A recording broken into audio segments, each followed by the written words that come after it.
Parler de la prière dans la Bible, c'est plonger au cœur du rapport entre l'homme et Dieu.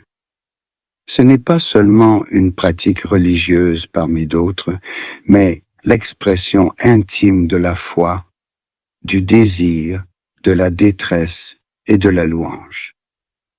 Depuis les patriarches de la Genèse jusqu'aux apôtres du Nouveau Testament, la prière se déploie comme un fil rouge qui relie l'humanité au divin.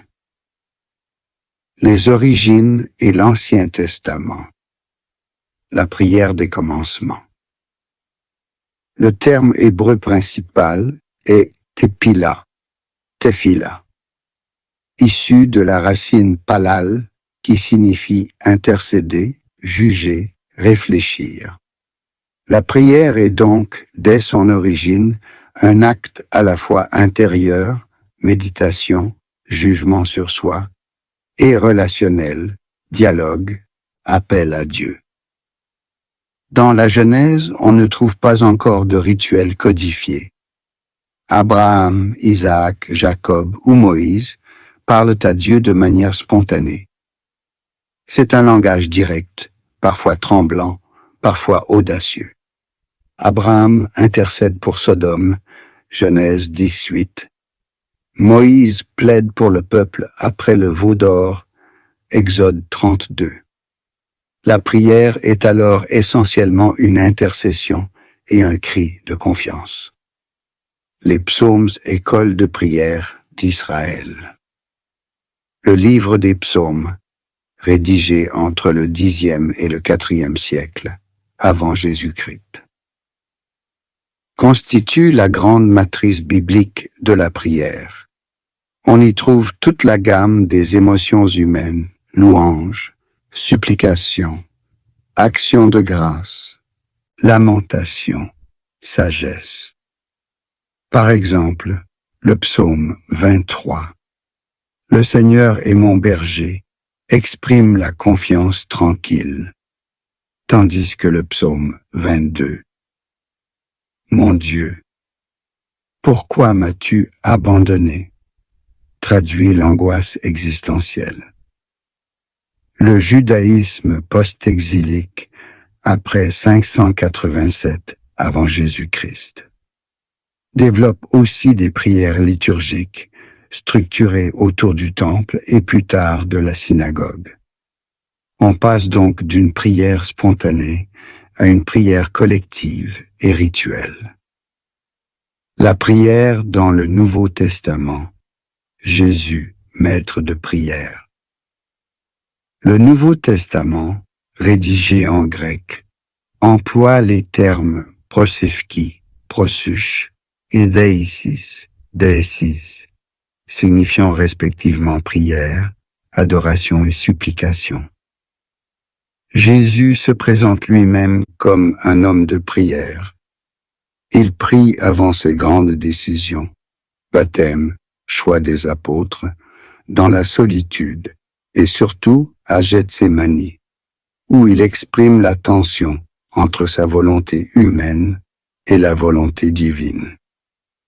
Mais son enseignement culmine dans le Notre Père, Matthieu 6, versets 9 à 13, modèle de prière chrétienne.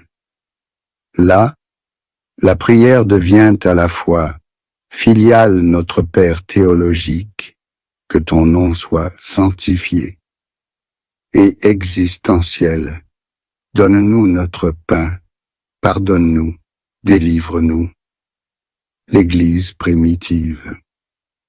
Les actes des apôtres montrent une communauté rassemblée dans la prière en attente de l'Esprit, pour la guérison, pour la mission. Paul, dans ses lettres, insiste sur la prière continuelle. Priez sans cesse, 1 Thessaloniciens 5, verset 17, qui n'est plus seulement un acte ponctuel, mais un souffle de vie. Sens théologique et évolution. Un dialogue avec Dieu, pas une formule magique, mais une relation vivante, marquée par la confiance. un acte communautaire autant que personnel, la Bible conjugue prière intime, Anne, Anna en 1 Samuel 1, et prière collective, psaume, liturgie du temple. Une ouverture universelle d'abord enracinée dans l'histoire d'Israël, la prière s'élargit avec Jésus à toutes les nations et à toutes les langues. Conclusion.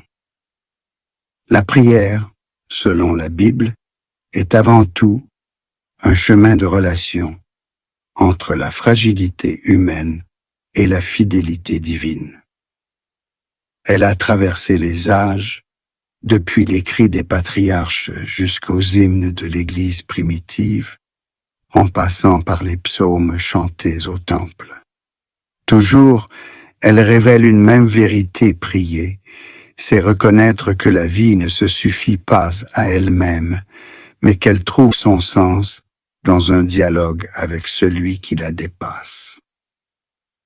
Aujourd'hui encore, lire les psaumes ou redire le Notre Père, c'est entrer dans cette longue tradition où l'homme, de siècle en siècle, apprend à parler à Dieu et parfois à se taire devant lui.